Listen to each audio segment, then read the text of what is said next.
Vamos a continuar con el tema del infierno.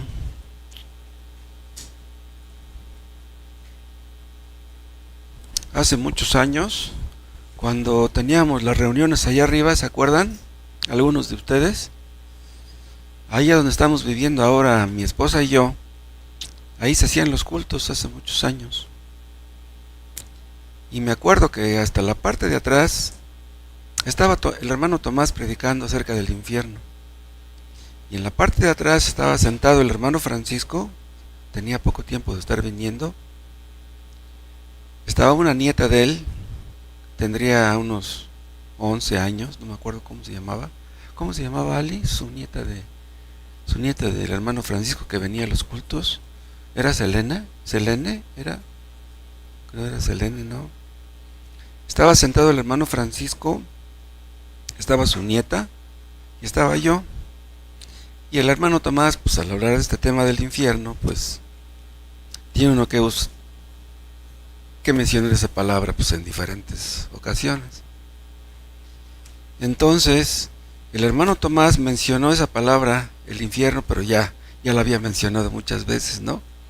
Y me acuerdo que dice Selene, dice, otra vez, dice, si ya dijo tantas veces la palabra infierno, ¿por qué tiene que mencionarla de nuevo? Pero pues es la magia de la repetición. Somos tan necios que necesitamos que se nos esté diciendo lo mismo y lo mismo, a ver si la palabra penetra, a ver si hacemos caso por enésima vez a lo que no hicimos caso en las primeras veces. Busquen Mateo 25.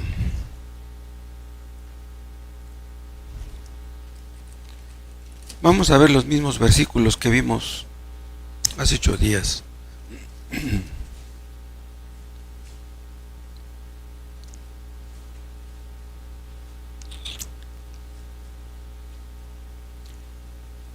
Mateo 25, 31. Y cuando el Hijo del Hombre, o sea Cristo, venga en su gloria y todos los santos ángeles con él, entonces, gracias, se sentará en su trono de gloria. Y serán reunidas delante de él todas las naciones, y apartará los unos de los otros como aparta el pastor las ovejas de los cabritos. Y pondrá las ovejas a su derecha y los cabritos a su izquierda. Entonces el rey, el mismo Hijo del Hombre que se menciona en el 31, dirá a los de su derecha, venid benditos de mi Padre, heredad del reino preparado para vosotros desde la fundación del mundo. Y pasen al 41. Entonces dirá también a los de la izquierda, apartaos de mí, malditos, al fuego eterno preparado para el diablo y sus ángeles. Este fuego eterno es el infierno. Padre, ¿quién podrá predicar sobre este terrible tema sin tu ayuda? Es imposible. Oh Dios, que tu Espíritu Santo me ayude y nos ayude a todos los que estamos aquí. Fija tú, oh Dios, estas verdades terribles en nuestro corazón y hágase tu voluntad en cada uno. Que tu palabra cumpla su propósito, que no vuelva vacía. Hazlo, te lo pedimos en el nombre de Jesús. Amén. ¿No se oye bien allá afuera, Panchito? ¿Se oye bien?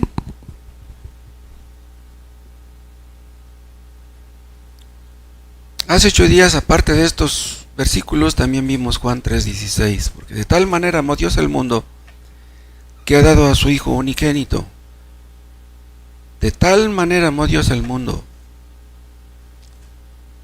El que Cristo haya venido al mundo es la más grande muestra de amor de Dios. Pero detrás de ese amor de Dios que se enfatiza en ese versículo dice, para que todo aquel que en Él crea no se pierda. O sea, si tú no crees en Él, estás perdido. Si crees en Él, qué bueno. Pero si no, mucho cuidado. Muchos no entienden que al no creer en Cristo ya están perdidos. Ellos piensan que tal vez lo estén en algún tiempo futuro. No, lo están ya. Les gusta oír hablar del amor, pero no les gusta oír hablar de que ya están perdidos. Una persona que no entiende que está perdida, que no entiende las implicaciones de estar perdida, no se esforzará por buscar la salvación. Como una persona que está en un incendio, que está en su casa, el incendio empieza dentro de su casa, pero pues la puerta está allá. ¿Para qué corre? Se va caminando y sale de la casa.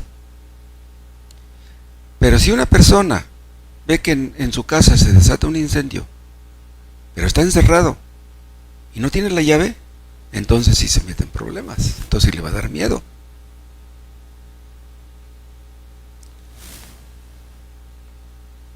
El hecho de que una persona está perdida, si el Espíritu Santo no lo hace ver que está perdida, no dará los pasos necesarios para librarse del peligro. Cristo vino a llamar a pecadores. Pero si una persona no cree ser pecadora, no buscará la salvación. Si ustedes creen que los pecadores son otros, pero no ustedes, no darán ustedes los pasos necesarios para ser salvos. Vean ustedes en Marcos, en el capítulo 8.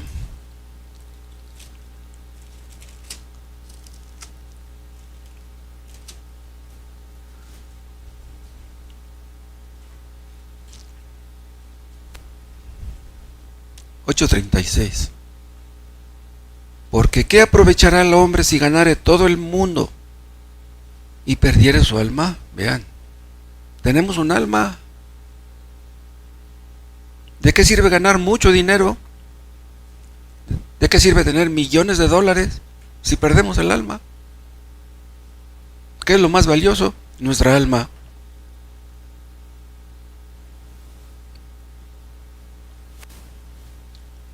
Perder el alma es la pérdida más grande posible. Si ustedes perdieran en un volado 100 millones de dólares, supongamos que alguien ha llegado a echar un volado por 100 millones de dólares, a lo mejor sí. ¿Qué es perder 100 millones de dólares en comparación con perder el alma?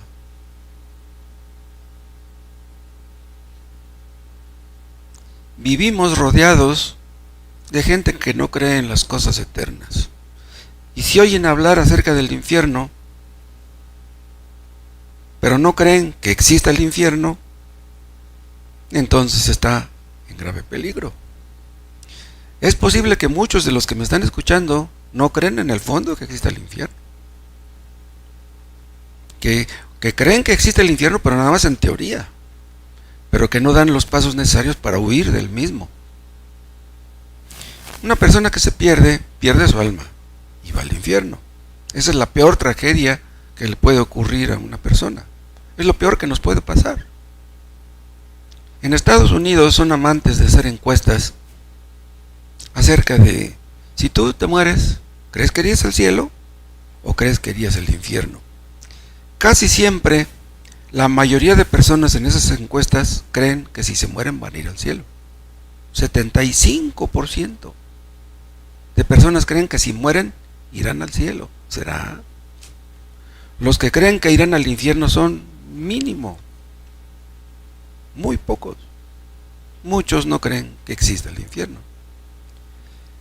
¿Quién es quien más habló acerca del infierno? Fue Cristo. Eso no se lo dejó tanto a los apóstoles, no, Él se encargó personalmente de eso. ¿Creen ustedes que Pablo era un mentiroso? Bueno, créanlo. ¿Creen que Cristo era un mentiroso? Esta doctrina acerca del infierno no es una doctrina incierta, o vaga, o dudosa. No, es algo bien claro. Es algo bien documentado con muchos textos. Cristo no se profundizó tanto en los terrores del infierno, pero no necesitamos de eso. Al buen entendedor, pocas palabras. Está escrito que muchos procurarán entrar al cielo y no podrán. Ahora,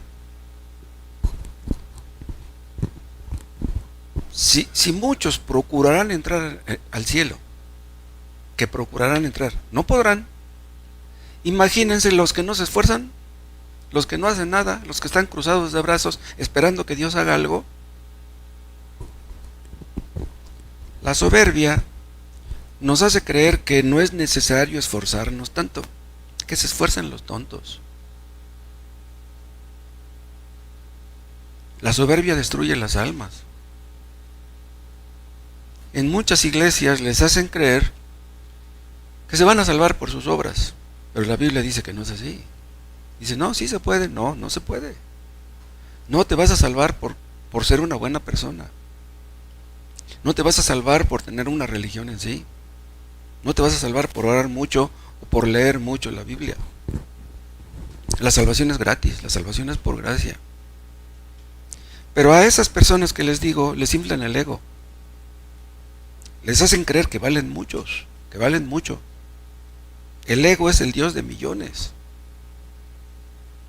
Orgullosos que predican orgullosos. Pastores que creen que valen mucho, predicándoles a personas que creen que valen mucho.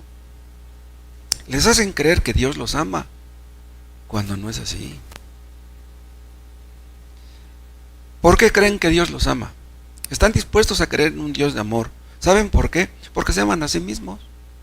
Si se aman a sí mismos, ¿cómo no van a creer que Dios los ama? Les gusta supuestamente alabar a Dios. ¿Pero por qué alaban a Dios? ¿Saben por qué? Porque les han hecho creer que Dios los ama. Por eso lo alaban. Si supieran la realidad. Pero la religión verdadera, ¿saben qué hace? Nos humilla. La religión verdadera nos hace sentir mal.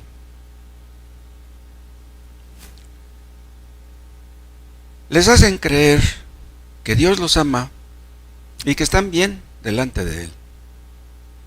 Pero vean, para que pudiéramos ir al cielo por nuestras buenas obras, tendríamos que guardar la ley a la perfección. ¿Ustedes pueden? Millones están en el infierno por creer que podrían guardar la ley. Millones de judíos murieron creyendo que podrían guardar la ley. Y en las religiones falsas les hacen creer lo mismo. Los fariseos de antes tienen su correspondencia ahora. Abundan los fariseos modernos, que creen que están bien porque han tenido un cierto cambio en sus vidas. Dios no está esperando que cambies. Para que tú vayas al cielo tienes que nacer de nuevo. Dios no está esperando que tú cambies. Y hay otros que van al otro extremo. Los fariseos de hoy creen que Dios los aceptará por un cambio que ellos experimentan, supuestamente. Pero hay otros que van al otro extremo. Hay otros que creen que no hay salvación para ellos y que llegan al punto de la desesperación. Pero la religión verdadera acaba tanto con la soberbia, con la jactancia, como con la desesperación. Hay personas que se llenan de remordimientos acordándose de los pecados que cometieron. Pero la religión verdadera acaba con eso también. Por muy horribles que sean tus pecados, Dios te perdonará si te arrepientes. Si te arrepientes. Somos perdonados en base a lo que Cristo hizo, no en base a lo que hagamos nosotros. Eso acaba con la desesperación de cualquiera. No tenemos que darnos de coscorrones por tantos errores que cometimos. Dios nos perdona si le pedimos perdón. Dios nos perdona sin esperar a que hagamos méritos. Nunca mereceremos ser perdonados, nunca. Y muchos, cuando les decimos que Dios escogió a los que serían salvos, se enojan. Dios escogió a los que serían salvos, no nos escogemos nosotros. Pero muchos se enojan cuando oyen hablar de la elección. ¿Pero saben por qué se enojan? Porque no creen ser tan malos. Creen que los malos son otros. Creen que los que merecen ir al infierno son los narcos, los extorsionadores, los secuestradores, los pedrastas, los peores criminales, los asesinos seriales. Esos sí merecen ir al infierno. No creen merecer el infierno. ¿Por qué? Por su soberbia. Hay otros que creen ser salvos, pero que no aman a los hermanos, ni conocen a los hermanos, ni les interesan los hermanos. ¿Ustedes creen ser salvos y no les interesan los hermanos? ¿Ni saben cómo se llaman los hermanos? ¿Ni los visitan nunca? Creen ser salvos y no evangelizan. Descuidan las cosas espirituales. Quiere decir que en el fondo no creen que el infierno exista. Pero vamos a suponer, por un momento, brevemente, que el infierno no existe. ¿Qué sucedería si el infierno no existiera? Vean, el Evangelio son nuevas noticias de salvación. ¿Salvación de qué? Si el infierno no existe, ¿salvación de qué? Nosotros creemos que Cristo es nuestro Salvador. ¿Nos salvó de qué? Es nuestro Redentor. ¿Pagó por qué? Si no hay infierno, entonces Cristo vino a perder el tiempo. Entonces Él cometió un error. Vino y no debió de haber venido. En Romanos 5:9 dice el apóstol Pablo que por Cristo somos salvos de la ira. ¿Pero ira de qué? ¿O ira por qué? Si no hay infierno, pues entonces no hay ira tampoco. En una ocasión que estaba bautizando Juan el Bautista, llegaron unos fariseos ahí que querían ser bautizados. ¿Y se acuerdan qué les dijo Juan? Les dijo: generación de víboras. ¿Quién les enseñó a huir de la ira venidera? ¿Cuál ira venidera si no hay infierno? Si no hay infierno, no hay ira. En Romanos 1 leemos que manifiesta es aún ahora la ira de Dios. Es evidente, es notoria la ira de Dios. Esos 20 y tantos mil muertos que hay en Turquía y en Siria es por la ira de Dios en contra del pecado. Esa es la ira de Dios desde el cielo. Hay más de 100,000 heridos en Turquía y en Siria por la ira de Dios. Pero esa ira que se está manifestando en Turquía y en Siria no es nada en comparación con la ira que será derramada el día final, que será derramada en el infierno sobre los no arrepentidos. Los millonarios atesoran sus dólares, pero dice Pablo en Romanos 2 que lo que atesoran es ira para el día de la ira. ¿Cómo será la ira de Dios? ¿Cómo será el infierno? Que el mismo Hijo de Dios, o sea, Dios mismo tuvo que venir al mundo para morir en la cruz y librarnos del infierno. ¿Cómo será el asunto? Si el infierno no existe, Cristo fue el más grande mentiroso que ha existido. Si el infierno no existe, haríamos bien en tirar nuestras Biblias a la basura. ¿Están todavía en Mateo? Vean, Mateo 25.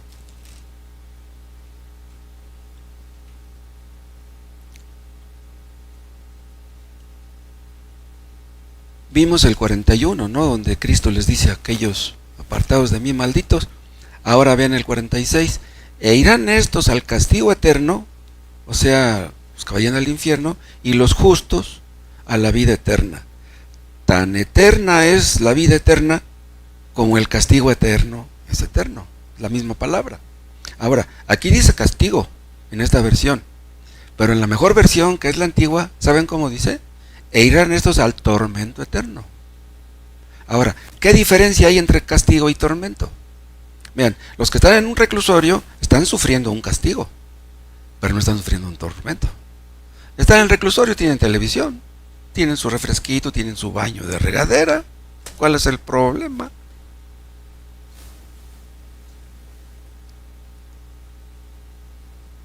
La palabra castigo da la idea de tormento, da la idea de tortura. Un preso que está en el reclusorio no lo están torturando, pero los que están en el infierno están siendo torturados. ¡Wow! Si el infierno fuera un castigo temporal,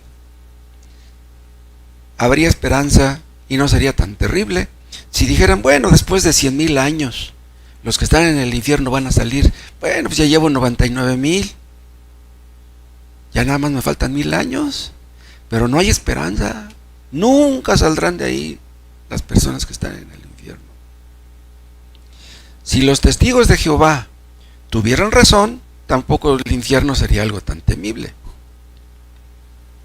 Los testigos de Jehová dicen que los que mueren y van al infierno, en el infierno son aniquilados. Ya no tienen conciencia de nada. Si los testigos tienen razón, entonces tampoco es tan temible el asunto. Si los adventistas del séptimo día tuvieran razón, tampoco habría por qué temer. Los adventistas en el fondo creen lo mismo que los testigos. Pero Cristo dijo cosas terribles acerca del infierno. Cristo dijo cosas que a ningún escritor de ciencia ficción se le hubieran ocurrido. Y Cristo no habló para espantar, simplemente. Sí, habló para espantar, pero no nada más eso. Si el infierno no existe, Dios no existe. Si el infierno no existe, el diluvio no existió. Lo que pasó en Sodoma y Gomorra tampoco existió. Dice en Romanos 8 que Dios no perdonó a su Hijo. Vean Romanos capítulo 8.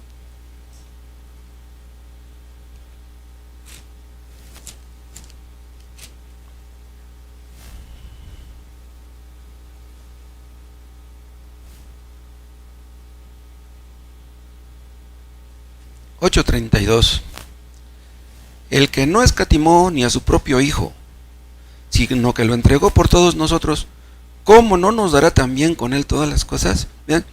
Yo no entiendo por qué tradujeron ahí escatimó. Esa no es una buena traducción. La mejor traducción es la antigua. Dice, el que no perdonó ni a su propio Hijo. Otra buena traducción es la de las Américas. ¿Y saben cómo dice la versión de las Américas? El que no eximió ni a su propio Hijo. Esa es una buena traducción. El que no eximió, ¿eximió de qué? Eximió del castigo. ¿Sí? O sea, el Padre castigó al Hijo en la cruz. ¿Pero por qué lo castigó? No por sus pecados, obviamente, porque Él no tenía. Lo castigó por los nuestros. Entonces, la traducción que dice, el que no perdonó ni a su propio Hijo, es una buena traducción. ¿Pero por qué no lo perdonó? Porque tenía que castigarlo. En ese momento, cuando Cristo estaba en la cruz, llevaba el pecado de los pecadores. O sea, en ese momento, el Padre no veía que fuera su Hijo, lo estaba viendo como un pecador más. Y es por eso que Él tuvo que matar al Hijo. El autor intelectual de la muerte de Cristo fue el Padre. El autor material fueron los fariseos y los escribas. Entonces el que mató a Cristo en la cruz fue el Padre mismo, no lo perdonó. No podía perdonarlo. No podía perdonarlo porque en ese momento lo estaba viendo como una masa entera, completa de pecado.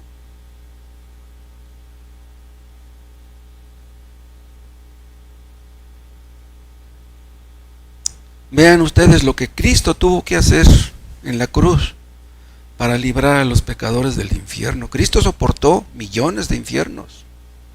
Cristo soportó el infierno que nosotros merecíamos. Y es por eso que ya no hay infierno para los que creen en Cristo. La Biblia nos habla de las tinieblas de afuera, del gusano que no muere, del fuego que nunca se apaga, del lloro y del crujir de dientes. ¿Ustedes creen en esto? ¿Creen de veras en estas cosas? Si ustedes no creen en la existencia del infierno y si no hacen nada por huir de él, todo lo que han escuchado no les ha servido de nada. Si el infierno es algo real, esta vida es lo más serio que puede existir. Nada es más solemne que vivir porque tendremos que dar cuentas un día a Dios. Si ustedes no creen que existe el infierno, no solamente ustedes están en peligro, su familia también. Tal vez sus hijos acaben en ese terrible lugar. Una sombra muy negra se cierne sobre nuestros familiares que no creen en Cristo. Algunos de los que estamos aquí, tal vez muramos muy pronto. ¿Qué será entonces de nosotros? En este mundo hay muchas cosas importantes, pero nada tan importante como esto. Tal vez a algunos de ustedes les esté yendo muy bien en su trabajo, les esté yendo muy bien en su vida profesional, pero ¿de qué serviría que les fuera muy bien en lo económico y que terminaran mal delante de Dios? Si un auto atropella a un perro, pues ya se acabó todo para el perro. El día del juicio, Dios no va a juzgar a los perros. Cuando muere un hombre, su fin es igual que el de los perros, ¿será? Eso es lo que creen los testigos. ¿Y saben ustedes en qué se basan? En Eclesiastés 3. ¿Quieren ver?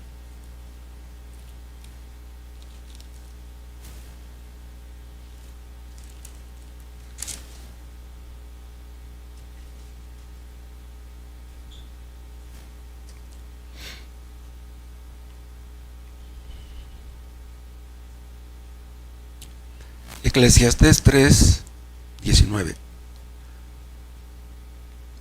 ¿Ya lo tienen? Porque lo que sucede a los hijos de los hombres y lo que sucede a las bestias, a los animales, un mismo suceso es. Como mueren los unos, así mueren los otros. Y una misma respiración tienen todos. Ni tiene más el hombre que la bestia, porque todo es vanidad. Vean. En este versículo se basan los testigos para decir que cuando muere un perro es lo mismo que cuando muere una persona. Ahora, ¿cómo debemos entender este versículo entonces? ¿Por qué no lo entienden ellos? Vean lo que dice el 20. Todo va a un mismo lugar. Todo es hecho del polvo. Pues sí, el perro y el ser humano somos hechos del polvo. Dice, y todo volverá al mismo polvo. ¿Quién sabe que el espíritu de los hijos de los hombres sube arriba y que el espíritu del animal desciende abajo a la tierra? Dice, ¿quién me puede demostrar esto? Así pues, he visto que no hay cosa mejor para el hombre que alegrarse en su trabajo, porque esta es su parte. Porque ¿quién lo llevará para que vea lo que ha de ser después de él? ¿Saben qué es lo que está diciendo aquí Salomón? Disfruta de la vida, ahorita que eres joven, goza de la vida. Eso va a decir un predicador. Entonces, ¿cómo debemos entender estos versículos? A la luz de lo que dice el capítulo 4, versículo 1. Vean, estas divisiones no son, ¿cómo se dice? Canónicas, no son, ¿cómo se dice? Fueron puestas por los hombres, pues. ¿Sí? Este número 4 no debía de haber hecho la separación entre el 22 y el 1. ¿Sí? Vean 4:1. Me volví y vi todas las violencias que se hacen debajo del sol. Vean, todo lo que está diciendo Salomón está hablando de las cosas que se hacen debajo del sol o desde la perspectiva de debajo del sol. Esta frase debajo del sol se repite muchas veces en el libro de Eclesiastés. Es una de las claves para descifrar el significado del libro. En otras palabras, lo que está diciendo aquí, que lo mismo le sucede al perro que al hombre, es como lo ve el hombre debajo del sol. ¿Me explico? Esa es la forma de entender este libro. Pero los testigos de Jehová no pueden entender eso. ¿Por qué? Porque no ven las cosas con la ayuda del Espíritu Santo. No ven las cosas en sentido espiritual. Ese es el problema. Hay un texto en Eclesiastés, que no lo apunté, que vino ahorita a mi mente, que dice, no seas demasiado justo, porque habrás de destruirte. ¿Hay alguien que pueda ser demasiado justo? Pero vean lo que dice ese texto. No seas demasiado justo, porque habrás de destruirte. Eso se dice debajo del sol. Sí, está bien que tengas una religión, pero no seas demasiado justo. No seas tan estricto, no seas tan fanático. Sí, pues ten una religión, pero cosa de la vida, disfruta. Vete de paseo, échate tus copitas, vete al baile. ¿Cuál es el problema? ¿Ven? No hay nadie que pueda ser demasiado justo. No seas demasiado justo. Son palabras que dice un inconverso. No son palabras que dice un creyente. El día del juicio, Dios va a llamar a cuentas a los pecadores. A los perros no, ni a los gatos, ni a los caballos. Si todos vamos a ser juzgados, y si hay un infierno, entonces esto es para espantar al más pintado. Ahora vean, Dios se dirige a nosotros como personas racionales. Dios se sienta a razonar con nosotros, condesciende, como diciendo, mira, siéntate, ahí está una silla, siéntate y vamos a hablar. Eso lo pueden ver ustedes claramente en el libro de Proverbios. Vean en el capítulo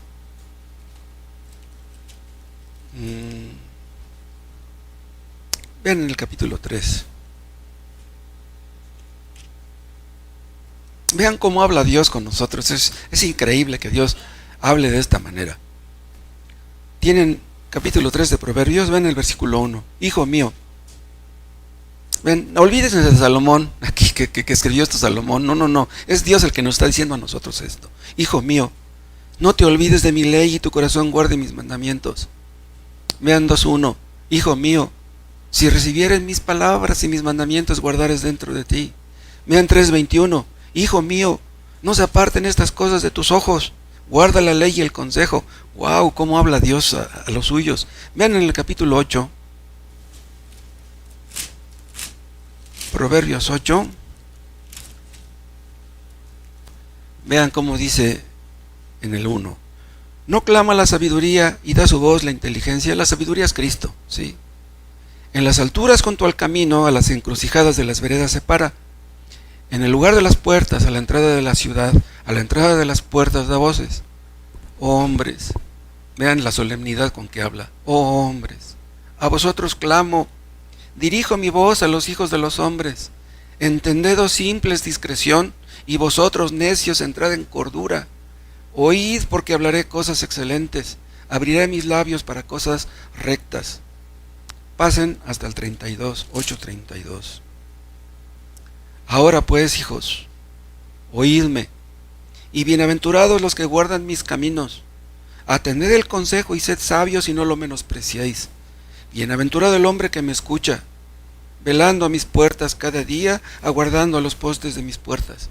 Porque el que me halle, hallará la vida, y alcanzará el favor de Jehová. Mas el que peca contra mí defrauda su alma. Todos los que me aborrecen aman la muerte.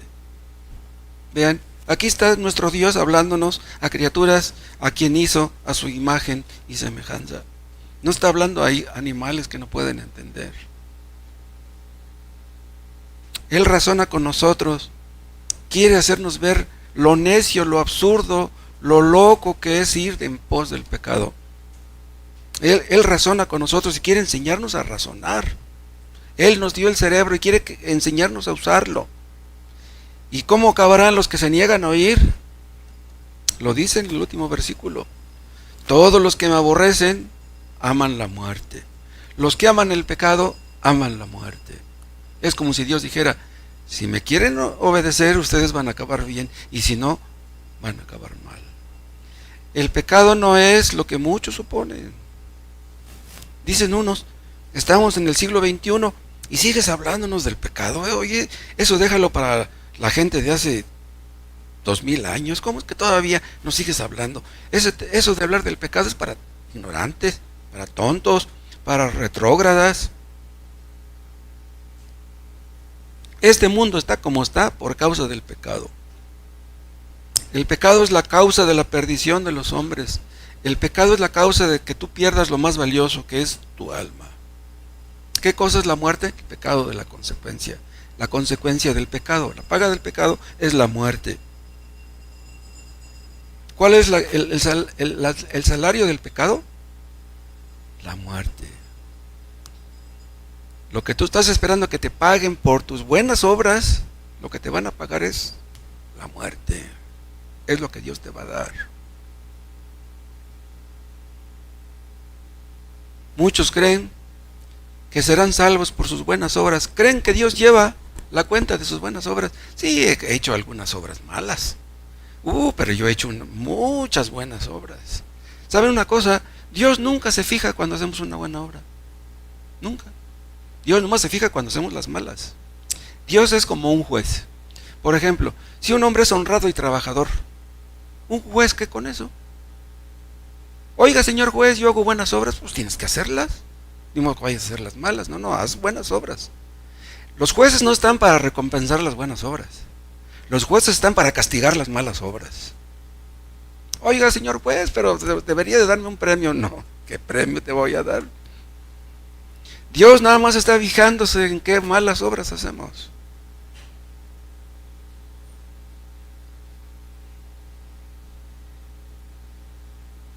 El pecado es algo tan terrible que solamente Cristo pudo librarnos de las consecuencias. Ningún hombre podría haber hecho eso. Solamente hay un camino de salvación, es Cristo y su obra en la cruz. Fuera de Cristo no hay salvación para nadie. Es por eso que no hay salvación para los musulmanes, ni para los budistas, ni para los sintoístas, ni para los católicos que confían en María. Solamente Cristo es el que puede salvarnos. Si tú mueres en Cristo, estás perdido, perdido para siempre. Las consecuencias eternas del pecado. Estarás perdido, eternamente perdido. Pero hoy abunda el relativismo. ¿Qué dice el relativismo? El relativismo. Que la verdad absoluta no existe. Dicen, no. Unos dicen una cosa y otros dicen otra. ¿A quién le vamos a hacer caso? Todos tratan de jalar agua a su molino. ¿Se acuerdan de lo que dijo Díaz Mirón, el poeta de Veracruz? Dice, en este mundo falaz, nada es verdad ni es mentira. Todo es según el cristal, del color del cristal con que se mira. Si tú crees que algo es bueno para ti, es bueno para ti. Si yo creo que algo es bueno para mí, es bueno para mí. Si tú crees que algo es malo para ti, pues no lo hagas, pues es cosa tuya. Un relativista dice, ¿tú eres feliz creyendo que existe el infierno? Qué bueno que creas que existe en el infierno. Yo soy feliz creyendo que no existe, entonces déjame así. Dicen algunos que nosotros creemos en el infierno, que existe el infierno porque nos han lavado el cerebro. Pues a lo mejor sí. Creemos en el infierno porque tenemos el cerebro lavado. Ellos como lo tienen sucio, por eso no creen en él, ¿no? Pues a lo mejor. El pecado ensucia al hombre de los pies a la cabeza. El otro día yo les comentaba que muchos hablan en contra de la impunidad. Dicen, no, los culpables tienen que ser castigados. Esos fulanos que le echaron ácido a Marilena Ríos tienen que ir a la cárcel. ¿En qué se basan para hablar en contra de las injusticias? ¿En qué se basan? ¿Cuál es su parámetro? ¿Cuál es su estándar? Se quejan de las injusticias y ellos son injustos. Creen que debe de existir un Estado de Derecho, pero ellos andan bien chuecos. Dicen algunos que debería de castrarse a los violadores. ¿Cómo ven? Otros dicen que debería de haber pena de muerte. Los legisladores que dicen esas cosas no creen en la palabra de Dios. ¿En qué se basan entonces? Los legisladores en México están en contra de la Biblia. No lo dicen directamente para no echarse encima a los religiosos, pero ellos no están a favor de la Biblia. No sé si ustedes sepan que hace muchos años en México era castigado el adulterio. Si un adúltero se comprobaba que era adúltero, a la cárcel iba a dar. Ahora si se comprueba que uno es adúltero, hasta le dan su premio. Ya fueron al otro extremo. Los homosexuales eran castigados hace muchos años. En tiempos de don Porfirio, no sé si ustedes sepan, hubo una redada. Fueron a una casa donde había una fiesta y agarraron a 41 homosexuales. Se los llevaron a la cárcel. Todos puros homosexuales. Ya después hasta bromeaban, decían, que se me hace que tú eres de los 41.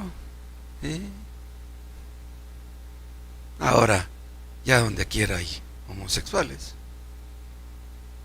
Pero vean, a esas personas no les gusta lo que la Biblia dice, odian la Biblia.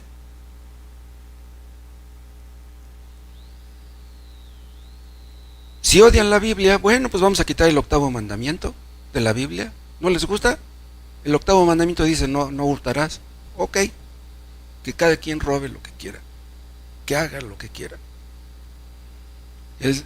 ¿No les gusta el 7º mandamiento que dice, no adulterarás? Ok, quitamos ese mandamiento también.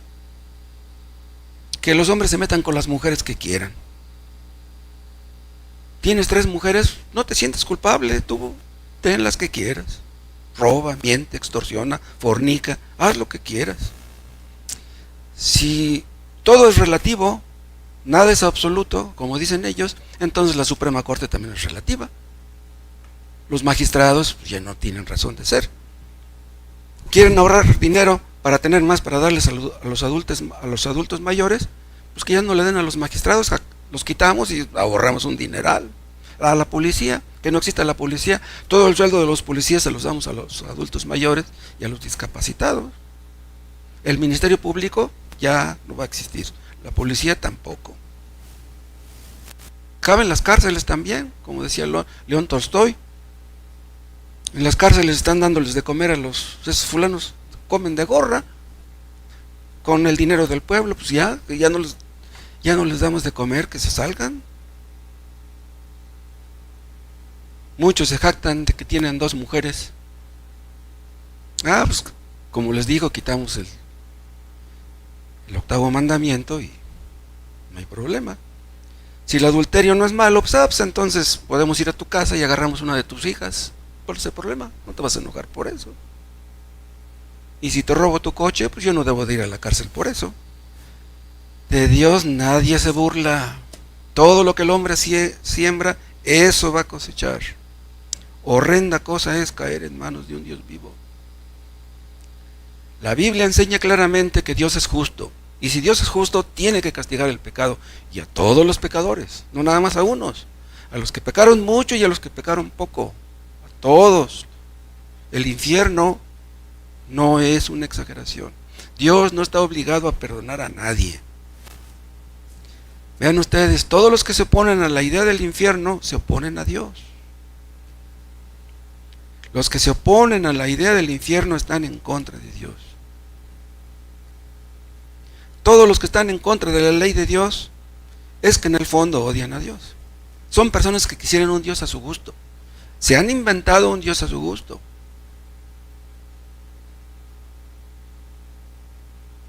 Dios es justo. Si Dios fuera injusto, no podría juzgar a nadie. Pero está escrito que Él pagará a cada uno según sus obras.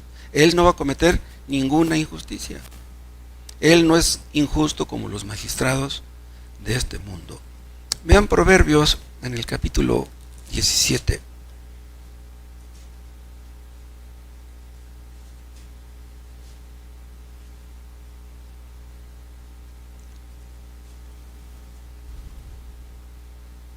(17:15) El que justifica al impío y el que condena al justo, ambos son igualmente abominación a Jehová.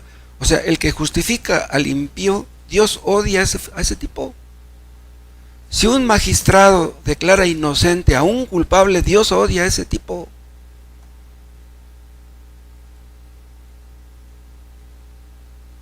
¿Dios va a decir el día del juicio que un culpable es inocente? No, no puede. Vean el libro de Números, en el capítulo 14.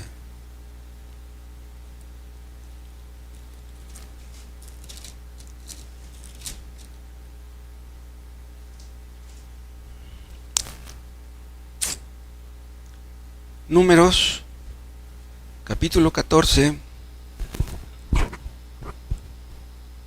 versículo 18. Jehová, tardo para la ira y grande en misericordia. Vean qué bonito se oye esto. Grande en misericordia, que perdona la iniquidad y la rebelión.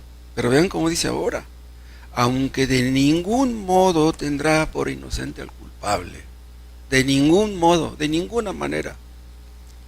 Dios no puede decir que un culpable es inocente. Si Dios ha de castigar el pecado, tiene que castigar todo pecado. Y si no lo hiciera, entonces sería injusto. Si un mexicano va a ser castigado, será castigado el gringo y el cubano y el guatemalteco y el chino y el ruso. Todos tienen que ser castigados. Dios no va a hacer lo que nos gustaría que hiciera. Él hará lo que tiene que hacer. Él no es como nosotros. Dios odia el pecado con un odio infinito. El pecado es un mal infinito. El pecado trae la semilla del caos, el germen del caos, de la destrucción. El pecado acaba con los matrimonios. El pecado acaba con las familias. ¿Qué pasó con la familia de Lot? El pecado se comete en contra de la luz, en contra del amor, en contra de la santidad de Dios, en contra de la misericordia de Dios. El pecado nos separa de todo lo bueno, nos separa de la fuente de todo bien. El pecado echó a perder el mundo original, echó a perder el paraíso. Y pensar, hermanos, que abundan los que odian a Dios. Los hombres acabarían con Dios si pudieran. ¿Saben ustedes que hay Biblias que ya casi no mencionan la palabra pecado? ¿No les gustó la palabra pecado? Ya la borraron. Wow.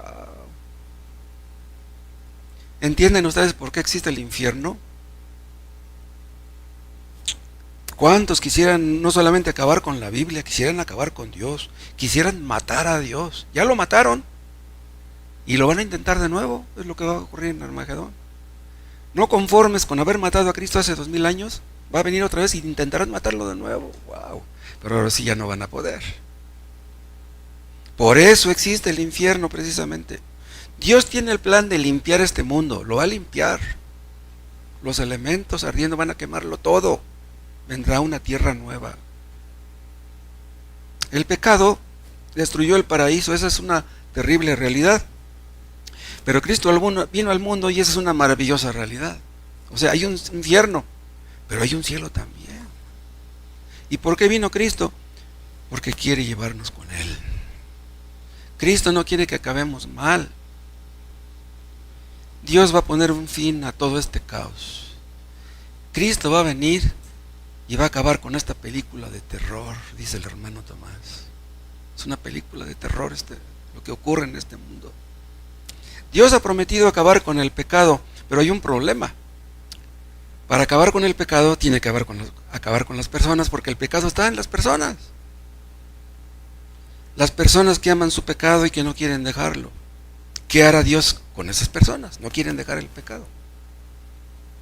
Si nosotros somos indiferentes hacia el pecado, Dios no lo es. Dios lo odia.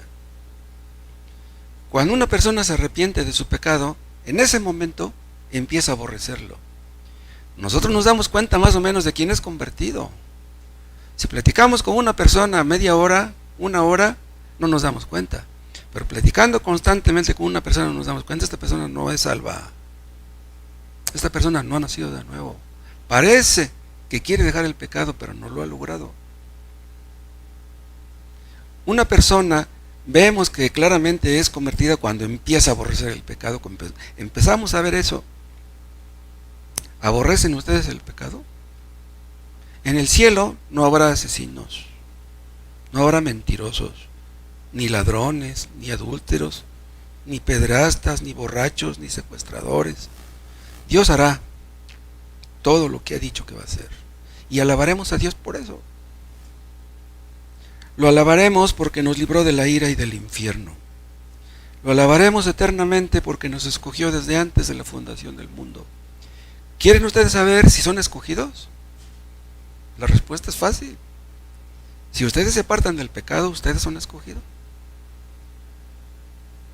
Dios escogió a los suyos para ser santos, dice Efesios 1. ¿Qué quiere decir ser santos? Apartarse del pecado. Si tú te apartas del pecado, tú eres escogido. ¿No quieres dejar el pecado? No eres escogido. Es así de sencillo. Si no quieres dejar el pecado, estás apostando tu alma a que no existe el infierno. Y si pierdes la apuesta, wow.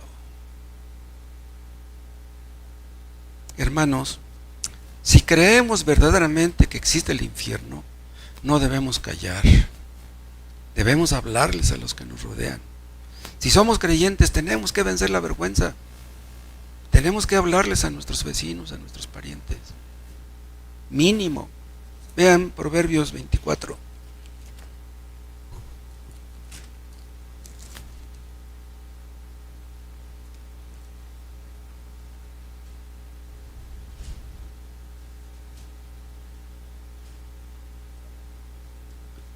Proverbios 24:11. Vean aquí el mandamiento que Dios nos da. Porque es un mandamiento, es una orden. Dice, libra a los que son llevados a la muerte. O sea, los que van rumbo al precipicio, rumbo al infierno. Salva a los que están en peligro de muerte. Porque si dijeres, ciertamente no lo supimos, pues es que a mí nadie me lo dijo. Dice, ¿acaso no lo entenderá el que pesa los corazones? El que mira por tu alma, él lo conocerá y dará al hombre según sus obras. Vean, si él mira por tu alma, ¿tú no verás por las almas de otros? Si Dios te ha salvado, no te importa que los demás se pierdan. Dice, vean, libra a los que son llevados a la muerte. Pero vean en qué contexto está dicho el versículo 11. Vean lo que dice el 10. Si fueres flojo en el día de trabajo, tu fuerza será reducida. Esto se aplica tanto a lo físico como a lo espiritual.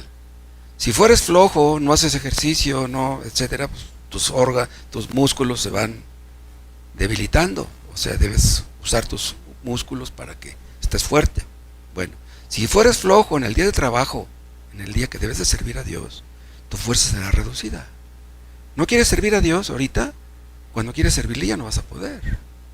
Usa las fuerzas espirituales que tiene para beneficio de otro.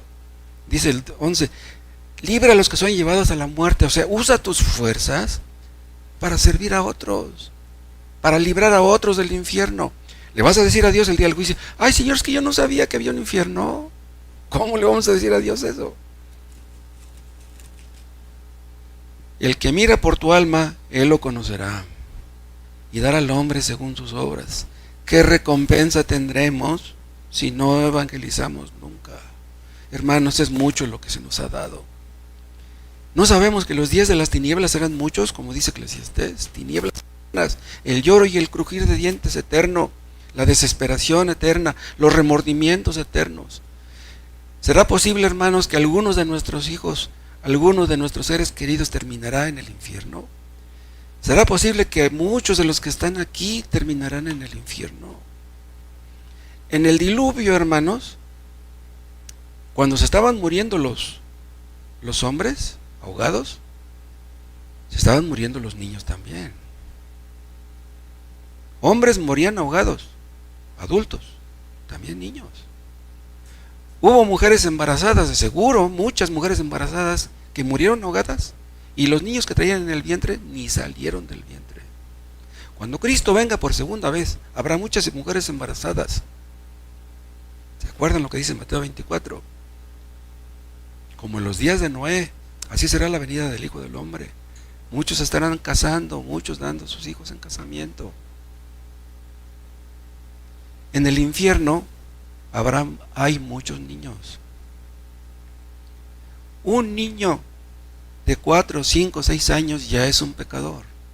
Esos niños que morirán cuando Cristo venga, irán al infierno.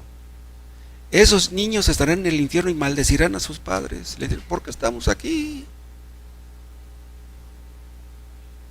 Nos duele ver a nuestros hijos que sufran aquí. ¿Los veremos sufrir allá? ¿Eternamente en el infierno?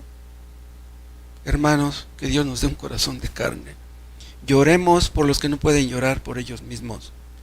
Abramos nuestra boca por los mudos. Dios no quiera que alguno de los que estamos aquí terminemos allá. Que Dios nos dé una mayor convicción de estas cosas. Que Dios nos deje oler el azufre, dado caso que en el infierno hubiera azufre. Si no estamos convencidos de estas realidades, ¿convenceremos a otros? Oremos. Dios y Padre, danos un corazón de carne como dijiste que harías. Y enséñanos tú a sentir lo que tú sientes por los que se pierden. Líbranos de un corazón duro. Líbranos de soberbia, de autocomplacencia, de mundanalidad, de cobardía.